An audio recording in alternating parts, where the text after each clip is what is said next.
จะน้ำไม้ฟุ้มเราเลี้ยงกันฟุ้มเราเลี้ยงนี่ประมาณ10 พรรษา11 พรรษามันอยู่หม้อเหือนไปแล้วก็หน่อยอยู่ด้านหน้านี่มันเครื่องปลูกเต็มแล้วก็จะปลูกเต็มแล้วก็จะน้ำไม้แล้วมัน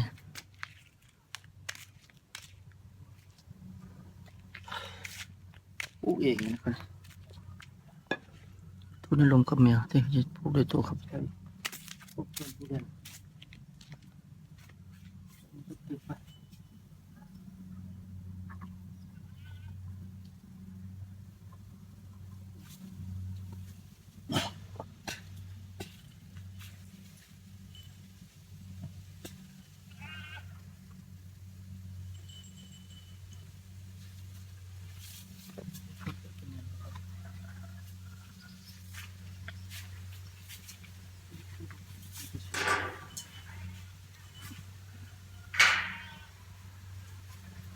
ใหญ่สุดครับ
ทุกคนจุด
ขายที่เด็ด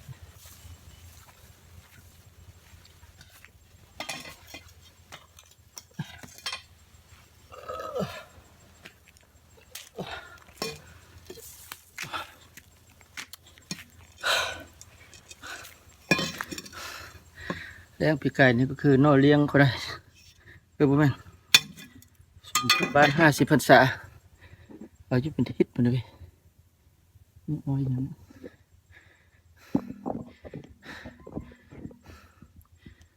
เส้นเด็ดนี่นะ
ฮ่าใช่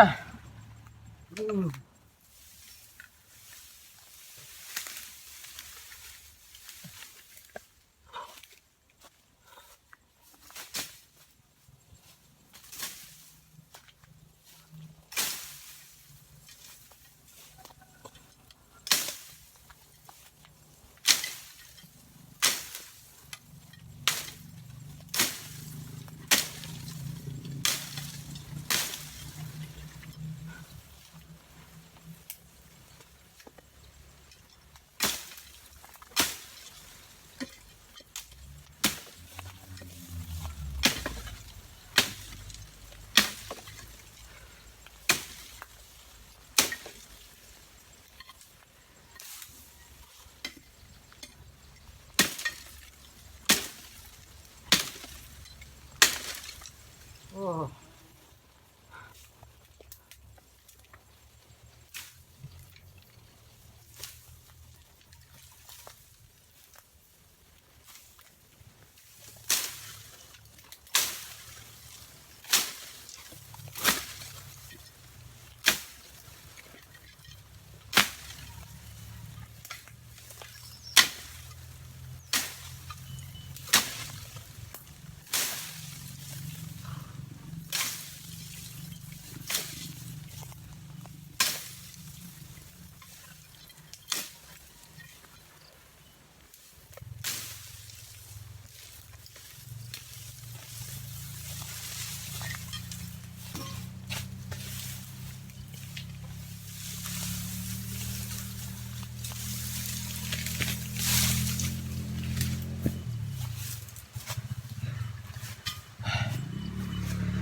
ดี๋ยวด้วย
เ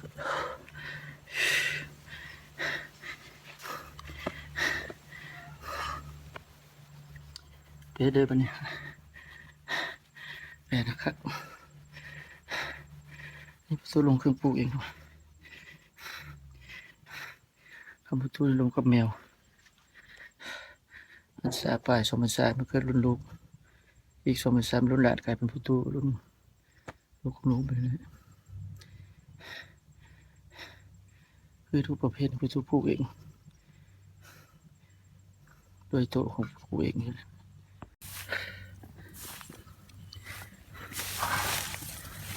เดี๋ยวได้ไปเลยแปดไว้เฮ้ยเอาไฟอูดออกมาหน่อยคนอันนี้ประมาณ11 พรรษาปลูก2013นี่15ใช่สูงสุด2015ได้กินน้อยแล้วคนนะต้มเดียวกับชุมนี้หมดเลยเป็นแถวเป็นแนวนะทุกปลูก10 1 2015คือกันมั้งพี่ที่มัน2013ชื่อมีในแล้วคนเราสงไพ่ใน2020ใส่กล้วยไปติ๊กๆแล้วงับอ้อยไปเอาสูตรกล้วยอ้อยมาหุ้มมาแตนนี่ก็เพียอยู่เป็นเดือนขึ้นไปลำต้นมันได้นะอาจารย์ปู่วางลมวิชาเจ้าตัวนะบางน้ำบางป่าเนาะเลยเนาะเฮ็ดครั้งละเป็นมากปวดเลยนะ